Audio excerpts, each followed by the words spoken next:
आरोप तो बहुत गंभीर है, तो जाहिर है कि गलत होगा तो चार्ज भी गंभीर होगा। दोनों चीजें एक साथ होंगी। तो और इस बात को पवन खेड़ा जानते नहीं है कि इसके क्या अंजाम होंगे, ऐसा तो नहीं माना जा सकता। जी। कांग्रेस जानती नहीं कि इसके क्या दुष्परिणाम होंगे, वो ऐसा नहीं माना जा सकता। 52,000 करोड़ की बात करना कोई छोटी मोटी रकम नहीं है। पासपोर्ट नकली बोलने की बात करना वो कोई छोटा मोटा आरोप नहीं है। पर इन आरोपों के बाद प्रतिक्रिया क्या हुई? हेमंता बिस्वा शर्मा गंदी गंदी गालियां दे रहे हैं। आपने तो एक बार भी एंकरिंग में जिक्र नहीं किया, करना चाहिए था। सर गंदी गालियों का, गंदी गालियां दे। गालियों का जिक्र हमें बाइट में वो गालियां तो नजर नहीं आई, लेकिन वो रौद्र रूप हमने इसलिए सबसे पहले वो वीडियो दिखाया था देखिए जहां पर आप, वो पागल जैसे शब्दों चलिए पाताल से सफाई निकाल देने की लाएंगे जरूरत उन सब नहीं का है जिक्र किया। मुकुंद जी। मुकुंद जी। जी, आप पैनल में देखिए, बैठे सब गालियां लोगों ने नहीं थी सुना है। लेकिन अभद्र ढंग से बोल रहे थे। बिल्कुल हम बिल्कुल, सब उसमें सबने हम सुना है।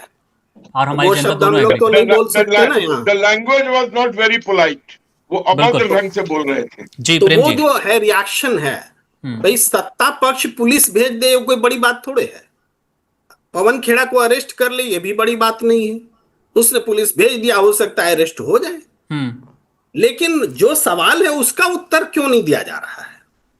आप बोल दीजिए दम ठोक के कि हमारे पास नकली पास वो 3 देशों के पासपोर्ट नहीं है।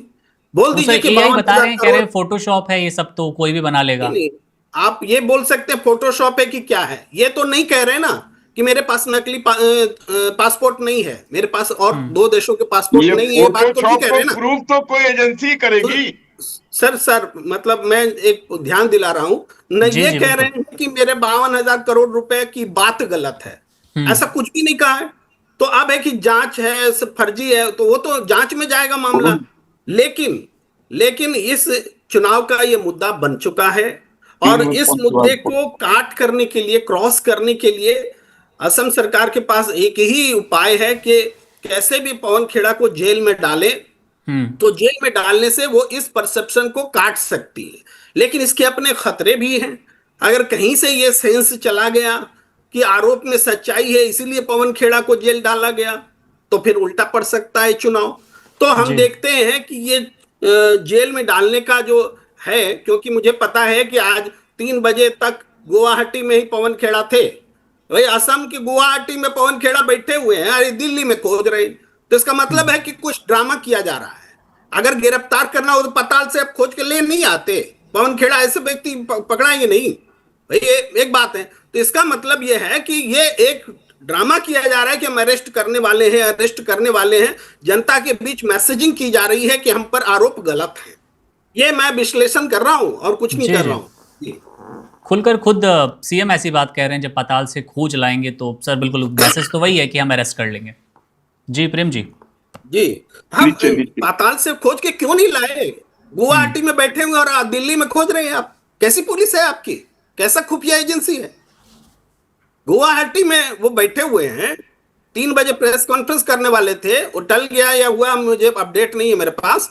लेकिन गुवाहाटी में बैठे हुए और आप दिल्ली में खोज रहे हैं, कैसा हम्म। अपडेट है? इसमें दिखता है कि कुछ पॉलिटिकल मोटिव स्टेप्स लिए जा रहे हैं। एक परसेप्शन को काटने के लिए दूसरा परसेप्शन गढ़ा जा रहा है। जी। बिल्कुल। अरविंद सर, मैं आपके पास आना चाहूँगा। आपने बड़े ध्यान से हमारे पैनलिस्ट को सुना, और क्योंकि आपने लंबे वक्त तक सेवा दी है पुलिस में, तो जो सवाल था आलोक जी का कि आखिर पुलिस पकड़ क्यों नहीं पाई, और दूसरा सवाल प्रेम जी ने बोला कि जब वो लंबे वक्त तक अभी गुवाहाटी में मौजूद थे, दिन के 3 बजे तक, तो आखिर पुलिस दिल्ली में उन्हें क्यों ढूंढ रही है। ये भी एक सवाल ही है जो हम सब जानना चाहते हैं, समझना चाहते हैं कि आखिर पुलिस क्या दोनों जगह ढूंढ रही है, पुलिस नहीं ढूंढ पा रही तो उसके पीछे वजह क्या हो सकती है, और कब तक सर हम उम्मीद कर सकते हैं कि क्या अरेस्ट जैसी कोई खबर आएगी। देखिए, पहली बात तो ये स्पष्ट नहीं है कि पुलिस क्या करने गई थी। पुलिस उनका बयान दर्ज करने गई थी, उनका पक्ष जानने गई थी, या उनको पकड़ने गई थी। पुलिस को अधिकार है इस कार्रवाई का। अगर उनको एक एप्लीकेशन दी गई है जिसमें आरोप लगाए गए हैं कि चरित्र हनन के लिए ये इस प्रकार की एक्टिविटी की गई है, इसमें कोई सच्चाई नहीं है, कोई तथ्य नहीं है, तो मैं आरोप की तो जांच होगी ही। और अगर वो जांच से बचेंगे तो स्वाभाविक है कि इसको ये माना जाएगा कि वो जांच से जो आरोप उन्होंने लगाए हैं उनमें ज्यादा तथ्य नहीं है और वो उनका बयान दे उन पे स्पष्टीकरण देने से बच रहे हैं। पुलिस को पूरा अधिकार है, क्राइम ब्रांच को पूरा अधिकार है कि कहीं पर भी हो तो उनका बयान रिकॉर्ड किया जाए। अभी केस रजिस्टर हुआ है कि नहीं हुआ है, इन धाराओं में हुआ है, मेरे संज्ञान में नहीं है।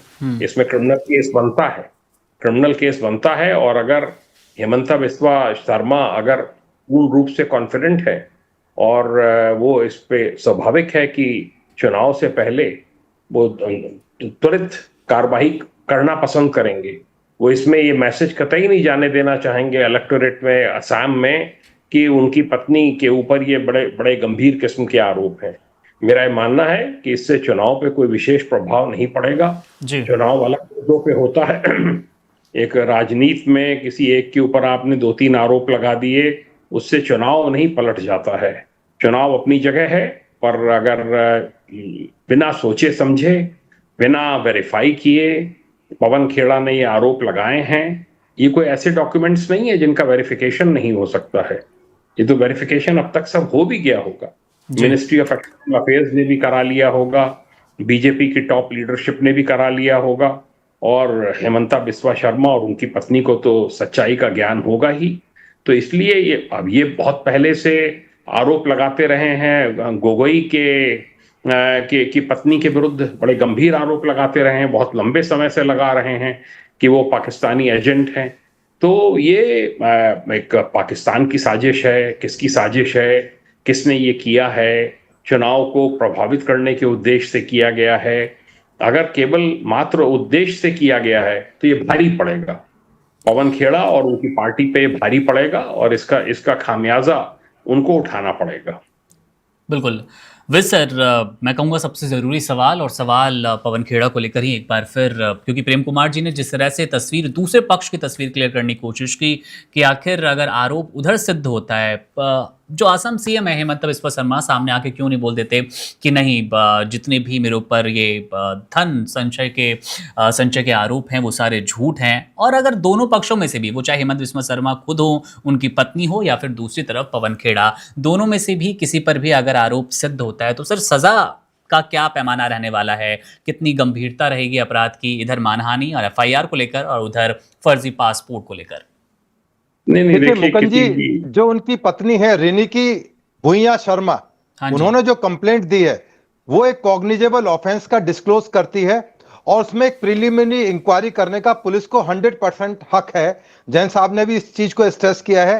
पुलिस की जिम्मेदारी है कि कोई सबूत नष्ट ना कर पाए, चाहे वो कांग्रेस पार्टी हो, चाहे उनके गैंग के गौरव गोगोई हो, चाहे खुद वो पवन खेड़ा है, या और कोई भी व्यक्ति उनके घर पर, उनके ऑफिस पर तमाम सर्च करने का पुलिस को अधिकार है। यदि वो सबूत नष्ट कर देंगे तो इन्वेस्टिगेशन किस चीज की करेगी पुलिस? क्या सबूत समाप्त होने के बाद पुलिस इन्वेस्टिगेशन करेगी? अभी प्रेम कुमार जी बोल रहे थे, मैं उनकी जानकारी के लिए बता दूं कि भारतीय नागरिक सुरक्षा संहिता जो नया कानून आया है उसमें पुलिस को पूरा अधिकार दिया गया है कि कोई भी एविडेंस, यदि मकान कोठी खोद कर भी निकालना हो तो निकालने का हक है। अब वो हैदराबाद क्यों भागे हैं उनको पता नहीं है। वो बोल रहे गुवाहाटी में फेंके जा रहे प्रेम कुमार जी अपने तरीके से, वो भाग गए हैदराबाद। हैदराबाद क्यों भागे भाई? आपको अपने घर दिल्ली आना चाहिए था, क्योंकि वो कांग्रेस रूल्ड स्टेट है। क्या आप इसलिए भागे? क्या वहां की पुलिस आपको या सरकार वहां की बचा पाएगी? बचा नहीं पाएगी, बल्कि ये पुख्ता होगा अदालत में, जब आप अदालत में बेल मांगने के लिए जाएंगे कि आपने जब लगाकर एलिगेशन लगाकर भाग गए थे हैदराबाद, तो 10 दिन तक टेलीविजन अखबार देखने, क्या आप अनपढ़ आदमी हैं? क्या आपको सामाजिक जानकारी नहीं है? सोशल मीडिया से आप अनभिज्ञ हैं? क्या आपके खिलाफ एफआईआर है? आपको खुद सामने आकर इन्वेस्टिगेशन ज्वाइन करनी चाहिए, प्रूव करना चाहिए बियॉन्ड डाउट कि तमाम जो एलिगेशंस लगाए गए हैं वो बिल्कुल ही बेबुनियाद हैं, फाल्स हैं। और उनकी जो पत्नी है या जो सीएम साहब हैं बिस्वा शर्मा जी, उनको अरेस्ट करना चाहिए। तो यदि वो ऐसे भाग रहे हैं गीदड़ की तरह, तो कहीं ना कहीं चोर की दाढ़ी में तिनका है। तो इसलिए जो अभी कह रहे थे कि बंटी बबली हो सकता है, जो गोगोई और बिस्वा है उनके लिए बीजेपी या और लोग कहें कि रंगा बिल्ला की जोड़ी है, तो ये रंगा बिल्ला की जोड़ी जो बैठी हुई थी, तमाम जो 4 लोग बैठे हुए, तो वो तो खुद कह रहे हैं सीएम साहब कि चारों जो बैठे हुए स्टेज पर, या तो ये गवाह बनेंगे इस केस के अंदर या ये मुलजिम बनेंगे इस केस के अंदर। यदि वो कहते हैं कि हाँ ये बात कही गई थी, तो एक तरह से गवाह हैं। यदि उनके कहीं इन्वॉल्वमेंट पाई गई गौरव गोगोई की पत्नी चाहे पाकिस्तान में रहती हैं या वहां से उनके रिश्तेदार यहाँ हैं या उनका आना जाना है, तो तमाम चीजें अब इन्वेस्टिगेशन होगी। शायद पहले उनकी इन्वेस्टिगेशन ना हो पाती, परंतु अब ये तमाम चीजें इन्वेस्टिगेट की जाएंगी कि पाकिस्तान से क्या क्या चीजें एआई के द्वारा उनको मुहैया कराएगी। उनके तमाम जितने भी लिंक्स हैं, उनकी कॉल डिटेल्स हैं, उनके सीसीटीवी फुटेज हैं, उनके जितने भी इंस्टाग्राम के लिंक्स हैं, तमाम फेसबुक है, तमाम खंगाले जाएंगे। अभी तो इन्वेस्टिगेशन की शुरुआत है। हैदराबाद भागने से काम नहीं चलेगा। पवन खेड़ा छूट नहीं पाएंगे, वो हिंदुस्तान में ही है। बिल्कुल, और हो जवाब ले सकता है लेते हैं कि तमाम पासपोर्ट पर भी, तमाम एयरपोर्ट पर मैसेज जा चुका होगा, हिंदुस्तान से ना भाग पाए वो। जी प्रेम कुमार जी, आपने भी बड़े ध्यान से सुना। मुझे लगता है आपके सभी सवालों के जवाब मिल गए होंगे, आखिर पुलिस क्यों गई थी। और जैसा कि बताया वेद सर ने भी कि हैदराबाद वो पहुंच गए हैं। हेमंत बिस्वा शर्मा खुद ये बयानबाजी भी कर रहे हैं कि वो हैदराबाद क्यों गए, आखिर क्या डर गए हैं। जिस डर की बात पवन खेड़ा खुद कह रहे थे कि अगर तुम नहीं डरते तो जवाब दो, आके सामना करो, हमारा इस प्रेस कॉन्फ्रेंस का सामना करो। आखिर वो पवन खेड़ा क्यों हैदराबाद चले गए, और वेद जी की बात से कितने सहमत आप नजर आ रहे हैं? देखिए, वेद जी को पता है कि अरविंद पवन खेड़ा चले गए हैदराबाद, और असम पुलिस को नहीं पता है। आप समझिए ना क्या है ये। भाई, आप पताल से खोजने की बात कर रहे हैं। खेला हो गए प्रेम कुमार जी, ये भी खेला हो गए। आप पताल से खोजने की बात कर रहे हैं, उनको भी पता है हैदराबाद में है। ठीक है वेद जी, थोड़ा इंतजार कीजिए। बोल रहा हूँ प्रेम कुमार जी, थोड़ा इंतजार कीजिए। थोड़ा जेल जाएंगे, जेल जाएंगे आपके दोस्त, आपके बंटी बबली जेल जाएंगे। आप जेल जाएंगे, आप इंतजार कीजिए थोड़ा। सर वापस आएंगे। जी प्रेम जी, आप कंप्लीट कीजिए। मैं ये देख रहा हूं कि अरविंद जैन जी भी, वेद भूषण जी भी ये मान के बैठे हैं कि गौरव गोगोई की पत्नी जो है पाकिस्तान से जुड़ी हुई है, और ये पाकिस्तान का हाथ हो सकता है। अरे वो रहने वाली पाकिस्तान के जुड़ी क्या, वो रहने वाली पाकिस्तान की है। लेकिन हेमंता बिस्वा शर्मा पर जो आरोप हैं उस पर ये डाउटफुल बना रहे। अरे सरकार पर आरोप पहली बार थोड़े लगे हैं भाई। बोफोर्स के समय में राजीव गांधी पर आरोप लगे थे, रोज राम जेठमलानी सवाल पूछा करते थे, रोज प्रदर्शन होते थे। क्या कभी कांग्रेस की सरकार ने ऐसा किया था कि किसी को जेल में बंद कर दो, एक कर दो, वो कर दो? राज ने आरोपों का सामना करिए। आरोप में सच्चाई है तो आपका दम घुट रहा है, तो इसलिए आप पवन खेड़ा को जेल में डाल रहे हैं। अरे जिस पर आरोप है उसको क्या चुनाव आयोग ने गाली देने के लिए एक भी नोटिस दिया? हेमंत बिस्वा शर्मा को नहीं दिया। क्या ईडी लगी? ये ईडी का मामला है, मनी लॉन्ड्रिंग का मामला है, नहीं लगा। ऐसे ही आरोप अगर भूपेश बघेल पर लगे थे तो छत्तीसगढ़ में तो पूरा दुनिया पाताल आसमान पाताल एक कर दिया था। लेकिन सारे आरोप झूठे साबित हुए। तो आप समझिए, सत्ता का फायदा उठाना, पुलिस का इस्तेमाल करना, ये आसान है हेमंत बिस्वा शर्मा के लिए, लेकिन आरोप लगाना ये हिम्मत का काम है। और पवन खेड़ा ने हिम्मत दिखलाई है। वो जेल जाने का भी जोखिम रख रहे हैं, उठा रहे हैं, और इस जोखिम का सम्मान किया जाना चाहिए, वरना देश में कोई आवाज ही नहीं उठेगी। सर, कहाँ हैदराबाद वाली बात से कितने सहमत है? अगर वो सम्मान कर ही रहे हो कि अगर मुझसे कोई गलती हुई है, मैंने कोई गलत बयानबाजी की है, तो वो है कहाँ सर? मतलब इस पे कोई अपडेट है क्या आपके पास? देखिए 3 बजे उनका प्रेस कॉन्फ्रेंस गुवाहाटी में होना था, ये नॉलेज मेरे पास थी, और 3 बजे नहीं हुई, ये भी फैक्ट है। अभी हैदराबाद वाली बात आई है, जो बोल रहे हैं वो उसकी पुष्टि करेंगे, मैं नहीं बता सकता। लेकिन हैदराबाद, मैंने तो कहा हैदराबाद में भी अगर हैं तो वो हिंदुस्तान से बाहर थोड़े है हैदराबाद। मजे ले रहे हो आज आप मजे ले रहे हो। आज प्रेम कुमार जी की खिल्ली उड़ा रहे हो आप, मजे ले रहे हो आप। नहीं, मैं कोई मजे नहीं ले रहा। प्रेम भाई मेरे बहुत प्रिय मित्र हैं, इनकी ये सभी के प्रिय है। इनका नाम ही प्रेम कुमार है, ये सबसे प्रेम रखते हैं। चलिए आलोक जी, आप भी बताइए जरा, ये हैदराबाद को लेकर जो पूरा कॉन्टेक्स्ट चल रहा है कि आखिर वो क्यों नहीं फिर सामना कर रहे, क्यों कहीं चले गए हैं? जब आसाम पुलिस पहुंची तो वहां पे मौजूद क्यों नहीं है? उन्होंने क्यों नहीं सामना किया? ये एक बात सुनिए, ये बात हम और आप कैसे तय कर सकते हैं कि वो दोषी हैं? उन्हें एक एलिगेशन लगाया है, उसकी पुष्टि होनी है। और अगर सही माने में आप बाय रूल चलिए तो जब मनी लॉन्ड्रिंग का मामला आया तो ईडी को स्टेप इन करना चाहिए, मनी लॉन्ड्रिंग का मामला आया तो इलेक्शन कमीशन को स्टेप इन करना चाहिए। क्या हलफनामा में ये लिखा हुआ है कि नहीं है? और अगर इसके ऊपर दोष सिद्ध होता है तो उनको कौन रोक सकता है जेल जाने से या सजा काटने से? लेकिन हम प्रेजुडिस कैसे हो सकते हैं? संबंध तो सर वही है ना कि हेमंता बिस्वा शर्मा प्रेस कॉन्फ्रेंस कर रहे हैं, अपनी बात रख रहे हैं। नहीं, अब बीच में काटिए मत। जी मेरी जी बात सुनिए, बिल्कुल कंप्लीट कीजिए। he should be judged innocent until proved guilty। और सही बात है कि जिस तरीके का चीफ मिनिस्टर भाषा का प्रयोग कर रहे थे वो बहुत प्रेम पूर्वक भाषा नहीं था। मैंने कोई गाली तो नहीं सुना, लेकिन एक अभद्र ढंग से बोलता ये तो मैंने सुना है। तो भी और मुझे किसी ने नहीं बताया अभी तक। मैं अभी भी भूषण जी से निवेदन करूंगा कि उनको अरेस्ट करने क्यों आई है पुलिस? किस अरेस्ट नहीं करने आई है, वो सर्च करने आई है, सर्च करने आई है। तलाशी लेने का अधिकार पुलिस को है। एविडेंस समाप्त कर दिए जाएंगे तब पुलिस पहुंचे, महीने भर बाद। पुलिस का जिम्मेदारी है कि तो किसी और का है नहीं, घर के अंदर जो ये जो फोटोशॉप जो किए गए हैं, भाई जो फोटो, मैं आपको क्लियर करता हूं, जो फोटोशॉपिंग की बात आ रही है, जो बताया गया है कि यूनाइटेड स्टेट्स में ब्योमिंग कंपनी है, ब्योमिंग कंपनी, गूगल करके उनकी प्रेस कॉन्फ्रेंस में पवन खेड़ा से एक ने पत्रकार ने पूछा कि ये तो गूगल पर किसी अमेरिकन का नाम दिखा रहे हैं, किसी और कंपनी का नाम दिखा रहे हैं, उसका उनके पास कोई जवाब नहीं था। फोटोशॉप और ईडी कहां से ले गया? ईडी कहां से आएगी उसके अंदर, जब वो कंपनी एग्जिस्ट नहीं करती, इंडिया से कोई पैसा प्राथमिक तौर पर नहीं दिख रहा। ईडी का ये बयान तो आ सकता है एसीपी साहब कि हाँ जी इसमें आएगा, थोड़ा इंतजार कीजिए ना, हाँ तो थोड़ा इंतजार कीजिए। ईडी के पास कोई कंप्लेंट नहीं, कोई सब्जेक्ट नहीं। और आलोक जी, मैं चाहूंगा, हमारे पास एक स्टेटमेंट भी है, थोड़ा पुराना जरूर है, कह सकते हैं आप 12 से 15 घंटे हुए होंगे, हेमंत बिस्वा शर्मा, जहां पर पवन खेड़ा को कहते नजर आ रहे हैं, खेड़ा का पेड़ा बना दूंगा। जरा वो स्टेटमेंट भी सुनिए, वहां उसके बाद में काफी विवाद बढ़ा था। मिनिस्टर की भाषा ऐसी होनी चाहिए कि खेड़ा को पेड़ा बना दूंगा। मेरा चुनाव जीतने के लिए ये सब नहीं सही है, लेकिन कांग्रेस का लोग फालतू है, अकल नहीं।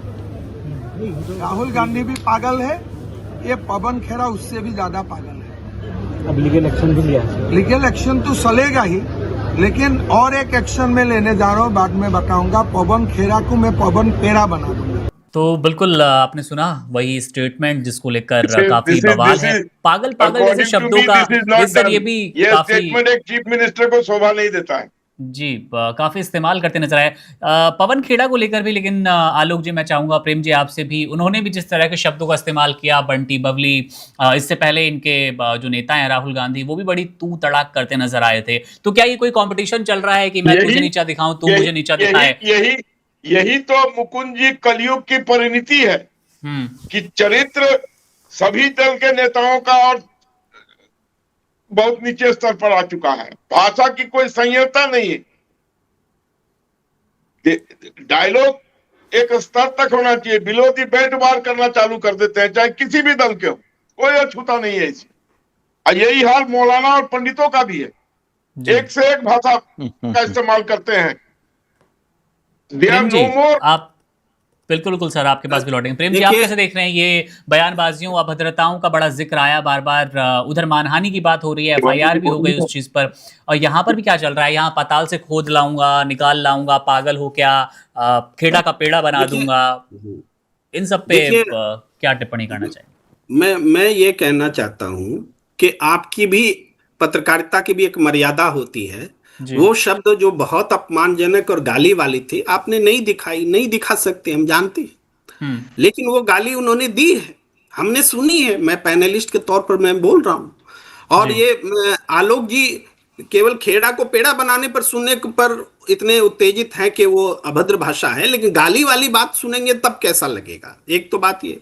दूसरी बात, आप मंकी बैलेंसिंग कर रहे हैं कि उन्होंने बंटी बबली बोला, वो भी मिला दो, और इन्होंने ये बोला। समझना चाहते हैं भाई, दोनों पक्ष अपनी ही बात करता है। सुन लीजिए, आपको तो अवसर है, आप बोल लेंगे, लेकिन आप मंकी बैलेंसिंग कर रहे हैं कि इन्होंने गाली दी तो उन्होंने भी तो बंटी बबली बोला। ऐसे बैलेंसिंग थोड़ा होती है। आप गाली देना एक तुरंत एक्शन लेने वाला काम है। चुनाव आयोग कहां बैठा हुआ है? इसके बाद एक और पॉइंट मार्केबल है, राहुल गांधी को जिस तरह से वो लगातार पागल, वो रजिस्टर्ड पागल, तो क्रैकपॉट, ये जो बोल रहे हैं, तो वो राहुल गांधी कौन है? राहुल गांधी एक संवैधानिक पद पर बैठे हुए व्यक्ति हैं, और हिमंता बिस्वा शर्मा भी संवैधानिक पद पर बैठे हुए व्यक्ति हैं। तो एक संवैधानिक पद पर बैठा हुआ व्यक्ति दूसरे के बारे में ऐसी भाषा का इस्तेमाल कैसे कर सकता है? राज्यपाल को तो तुरंत बोलना चाहिए हिमंता बिस्वा शर्मा को, ये क्या कर रही हैं आप? लोकसभा स्पीकर को बोलना चाहिए, क्यों आप नेता प्रतिपक्ष का अपमान कर रहे हैं? लेकिन यहां तो पूरी संस्था कॉम्प्रोमाइज है भाई, कोई बोलना ही नहीं चाहता, ईसी बोल नहीं रहा है, स्पीकर बोल नहीं रहा है, राज्यपाल बोल नहीं रहा है, और गाली पर गाली दिए जा रहे हैं। जी समझना। तो सर मैं ये भी चाहूँगा कि एक स्टेट के सीएम की पत्नी को जब ऐसा कहा जाए कि वो विदेश घूमती हैं फर्जी पासपोर्ट के साथ, और सिर्फ भारत नहीं और भी 4 देशों के उसमें नाम थे, वहाँ पर उन्होंने धन जमा कर रखा है, अलग अलग बिजनेस मॉड्यूल है उनके, वहाँ काम कर रही हैं, तो वहाँ पर भी बौखलाहट आती है, और मुझे लगता है वही बौखलाहट नजर आई। आप इसको कह देंगे मंकी बैलेंसिंग, लेकिन राजनीति में मुझे लगता है दोनों स्तर की बातें हमें दिखानी चाहिए, समझना चाहिए। वेद सर, आपसे सबसे महत्वपूर्ण सवाल इस शो का मैं कह सकता हूँ आखिर में ही, और वो ये कि मैंने पहले भी जिक्र किया था कि दोनों पक्षों में अगर हम आरोप की गंभीरता, अपराध की गंभीरता को समझें तो वहां पर से सजा किस हद तक हो सकती है, गिरफ्तारी, जेल तक की क्या नौबत आएगी?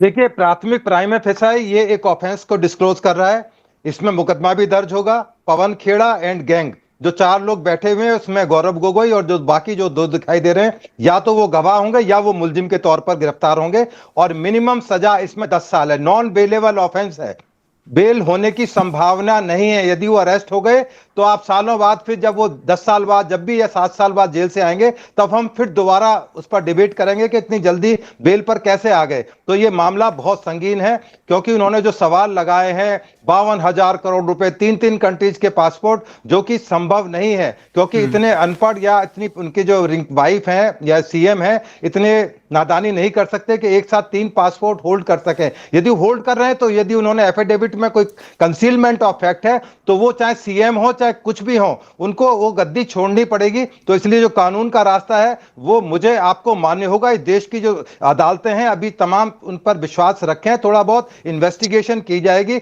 ऐसा नहीं है कि इन्वेस्टिगेशन केवल यहीं तक रुक जाएगी, इन्वेस्टिगेशन उन तमाम जगह पर होगी, और यूएस जाकर इन्वेस्टिगेशन करना आज एनआईए के लिए बहुत मुश्किल काम नहीं है। नेशनल इन्वेस्टिगेटिंग एजेंसी का गठन इसलिए किया गया था कि इंडिया से बाहर भी यदि इन्वेस्टिगेशन करनी है तो वो की जाएगी। क्या उनकी पत्नी कभी एंटीगुआ गई? क्या उनकी पत्नी कभी इजिप्ट गई? कितनी बार दुबई गई? क्या उनका बिजनेस था जो यूएस की शेल कंपनी, जिसको ब्योमिंग के नाम से बताया जा रहा है, क्या वो कंपनी इनके नाम पर एग्जिस्ट करती है? क्या कोई पैसे का लेन देन हुआ है? कोई 52,000 करोड़ रुपया ऐसा तो नहीं एक बैग में भर के लेकर चली जाएंगी एयरपोर्ट पर, वहां जाके दे आएंगी या इन्वेस्ट करके आ जाएंगी? ये तमाम चीजें इन्वेस्टिगेशन का सब्जेक्ट है, केवल क्यास और अंदाज ना लगाए जाए। जहां तक एलिगेशन ये बताया जा रहा है कि बदतमीजी से बोल रहे हैं, अभद्रपूर्ण जरूर लगती है उनकी जो टिप्पणियां, भाषा है, परंतु जब किसी की पत्नी पर इस तरह के सीरियस एलिगेशन लगाएं, तो कोई भी हो, चाहे उसकी किसी की बहन पर लगाए, पत्नी पर लगाए, तो गुस्सा आना स्वाभाविक है। हाँ, उनको एक ऐसी जिम्मेदारी थी कि उस पद पर बैठ के रहने के बाद में उनको बैलेंस नहीं खोना चाहिए,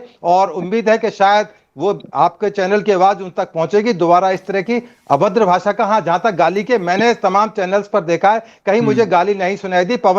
प्रेम कुमार जी के पास यदि कोई वीडियो है जिसमें गाली दे रहे हैं या बीप कर दी गई तो मुझे भेज दें, मैं गुवाहाटी से वेरीफाई कर लूंगा। मेरे कुछ जानकार लोग वहां रहते हैं कि क्या उन्होंने कोई गाली जैसी शब्द का इस्तेमाल किया था।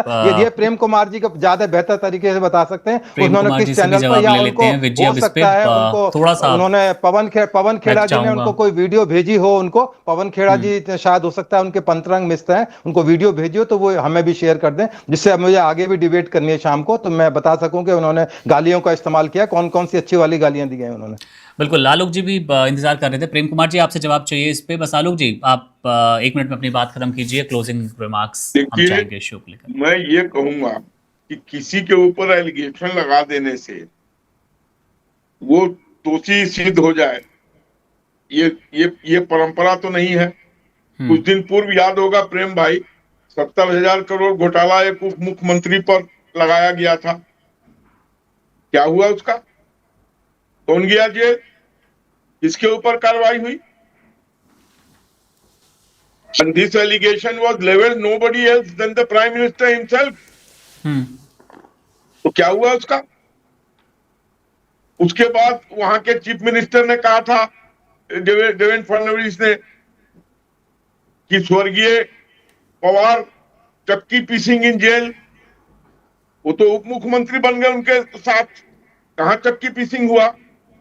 ये सब नाटक किसको दिखा रहे हैं आप? देश की जनता प्रबुद्ध हो चुकी है, कहने मात्र से कोई दोषी नहीं सिद्ध हो जाता है। आलोक जी पहले भी सीएम, आलोक जी मैं 2 मिनट लूंगा आपके। आलोक जी पहले भी चीफ मिनिस्टर जेल गए हैं। ओम प्रकाश चौटाला शिक्षक घोटाले के अंदर 10 साल की सजा हुई, सुप्रीम कोर्ट तक बहाल रही। उसके बाद में लालू यादव 30 साल की, लालू यादव को 30 साल की सजा हुई। संदर्भ बता रहा हूँ, उसमें बताइए किसको क्या हुआ। देखिए मैं मानता हूँ आपकी बात की बात कर रहा हूँ, उस संदर्भ की बात कीजिए। हाँ मैं उस संदर्भ बता रहा हूँ, आप इमली का बात मत कीजिए। मुझे मैं आपको बता रहा हूँ किसको क्या हुआ ये बताइए। प्रूव ना हो पाना एक न्यायिक प्रक्रिया का हिस्सा है, प्रॉपर सबूत ना मिल पाए पर एलिगेशन ज्वाइन कर गए, उस दल में अलाइन हो गए, तो उसके बाद कुछ हुआ ही नहीं। तो यही मैं कह रहा हूं कि ये बहुत सारा पेचीदा मामला है। आप भी समझते हैं, आप राजनीतिक विश्लेषक हैं, आप तमाम जानकारियां रखते हैं, परंतु ऐसा नहीं कि सीएम या कभी जेल में नहीं गए। मैंने इसलिए एग्जाम्पल दिया। जानते हैं। चलिए प्रेम कुमार जी से ले लेते हैं। आलोक जी और वेद जी, आप दोनों का बहुत शुक्रिया हमारे साथ इस शो में जुड़ने के लिए। अंतिम मैं चाहूंगा सवाल और एक छोटी सी राय प्रेम कुमार जी आपसे कि आखिर 10 साल की सजा की बात की है पवन खेड़ा के लिए वेद भूषण जी ने, अगर आरोप सिद्ध होते हैं जो कि रिंकी भुइयां जी और हेमंता बिस्वा शर्मा जो प्रेसिडेंट सीएम हैं असम के, उन्होंने लगाए हैं। आप कैसे देख रहे हैं? ये बात हुई सिर्फ एक पक्ष की जहां पर आरोप सिद्ध होंगे पवन खेड़ा पर, अगर जो कांग्रेस और लगातार पवन खेड़ा आरोप सिद्ध करने की कोशिश कर रही हैं हेमंता जी पे, उसके बाद आप कितनी सजा की उम्मीद कर रहे हैं? और क्योंकि मेन जो एक स्टेटमेंट आया था राहुल गांधी का, वो भी हम कोट करते हैं यहाँ पर। एक दिन पहले ही हमने उनका स्टेटमेंट अपने दर्शकों को दिखाया था जहां पर उन्होंने कहा था कि कांग्रेस के बब्बर शेर हेमंता को पकड़ेंगे। तू तड़क वाली भाषा वहां पर भी नजर आई थी, लेकिन उनका साफ कहना था इसको पकड़कर जेल में डालेंगे और 15 साल की जेल की बात वहां पर कही गई थी। 10 साल पवन खेड़ा के लिए वेद भूषण जी ने कहा। आप कैसे देख पा रहे हैं, कहां और किसे सजा मिलने वाली है अभी मौजूदा स्थिति को देख के? इस पूरे मामले में एलिगेशंस एक आया, तो एलिगेशंस की जांच तो पुलिस करने नहीं गई, उल्टा जो एलिगेशंस लगा रहा उसी के घर पहुंच गई। ये तो बोलते ना अंधेर नगरी चौपट। बहुत अच्छा ज्ञान है आपका। आप जैसे डायरेक्टर सीबीआई होने चाहिए थे, आप जैसे डायरेक्टर होने चाहिए सीबीआई के। आपको डायरेक्टर सीबीआई लगाना चाहिए। डिस्टर्ब मत करिए वेद प्रकाश जी, एक गलत जी, प्रेम जी, आपको डायरेक्टर की सिफारिश कर रहा हूँ सर। आपको चाह रहा हूँ डायरेक्टर लगाए सीबीआई का, तो बता दीजिए, आपको सीबीआई का डायरेक्टर लगाया जाए। इतना ज्ञान आपको है पुलिस पॉलिसी का। हम क्या बनेंगे? आपको बनाएंगे, आपको बनाया जाएगा। रिकमेंडेशन करेंगे सरकार से आपकी। तो मैं ये कह रहा हूं कि उल्टी गंगा बह रही है। एलिगेशंस को गलत अभी वो साबित हुआ नहीं है और एलिगेशंस लगाने वाले को ही पुलिस पकड़ रही है। हेमंता के पक्ष में सरकार खड़ी है, उसके पक्ष में चुनाव आयोग खड़ा है, उसके पक्ष में ईडी खड़ा है। तो इस वजह से ये दिख रहा है, लेकिन ये होता है, विपक्ष को साहस करना पड़ता है। जेल जाने का आसाम की पब्लिक जवाब दे देगी प्रेम कुमार जी। 2-3 दिन रहेंगे, आसाम की पब्लिक जवाब देगी हेमंता ठीक है या पवन खेड़ा ठीक है। थोड़ा इंतजार कीजिए। हेमंता बिस्वा शर्मा जी ने इन्हीं को प्रवक्ता बना दिया। आप थोड़ा इंतजार कीजिए ना, जवाब दे दीजिए ना प्रेम जी को। आपको बहुत आराम से शांति से वो सुनते हैं, तो मैं उम्मीद करूंगा आप भी थोड़ा उन्हें 2 मिनट सुन लें। प्रेम जी आप कंप्लीट बोल रहा हूं कि अब जवाब भी आने वाला है, बहुत लंबा दूर नहीं, सालों तक इंतजार नहीं करना पड़ेगा। प्रेम कुमार जी को यही बता रहा, पब्लिक तो डिसाइड करती है कौन सही कौन गलत है। मेरी बात लगी पर उसी को कटघरे में खड़ा किया जा रहा है जी। ये थोड़ा नेटवर्किंग का इशू है। ठीक है सर, समय की हमारे पास थोड़ी कमी है। बहुत शुक्रिया आप तीनों का हमारे साथ जुड़ने के लिए, वेद जी, प्रेम कुमार जी और आलोक वत्स जी, जो हमारे साथ अक्सर चर्चा का हिस्सा हुआ करते हैं। तो सवाल वही कि क्या दोनों में से गलती हुई किससे है? क्या आप पवन खेड़ा जो बयानबाजी कर रहे हैं, जो दस्तावेज प्रस्तुत कर रहे हैं, क्या फर्जी पासपोर्ट वाली बात ही फर्जी है, या फिर सचमुच अब चुनाव से ठीक पहले असम में कुछ बड़ा खेल होने वाला है? हेमंता बिस्वा शर्मा की क्या परेशानी बढ़ेगी? लेकिन मौजूदा हालात तो यही बता रहे हैं। पवन खेड़ा अभी कहाँ हैं, किसी को कोई जानकारी नहीं है। हैदराबाद को लेकर खुद हेमंता बिस्वा शर्मा कह रहे थे, यहाँ पर हमारे साथ शो में वेद जी थे, उन्होंने भी बताया कि हैदराबाद चले गए हैं फिलहाल पवन खेड़ा। वो पवन खेड़ा जो कल तक प्रेस कॉन्फ्रेंस बैठकर कह रहे थे कि आप आइए, आप साबित कीजिए कि आप गलत नहीं हैं, मैं यहीं खड़ा हूं, मैं डरता नहीं हूं। अब वो डर गए हैं या कोई सचमुच काम है, ये हम आपके विवेक पे छोड़ देते हैं। बहरहाल मामले पर हमारी नजर रहेगी। आखिर फर्जी पासपोर्ट की कहानी क्या है वो भी आपको बताएंगे। रिंकी भुइयां पर आरोप क्यों लगे और क्या पहले भी लगे थे, उसके लिए भी हमने आपकी जानकारी के लिए आपके सवालों के साथ वीडियो बनाया है, वो भी चैनल पर ज़रूर देखिएगा। और असम चुनाव से जुड़े तमाम अपडेट्स के लिए, सियासी उठापटक के लिए आप बने रहिए वन इंडिया के साथ। शुक्रिया। Subscribe to One India and never miss an update. Download the One India app now.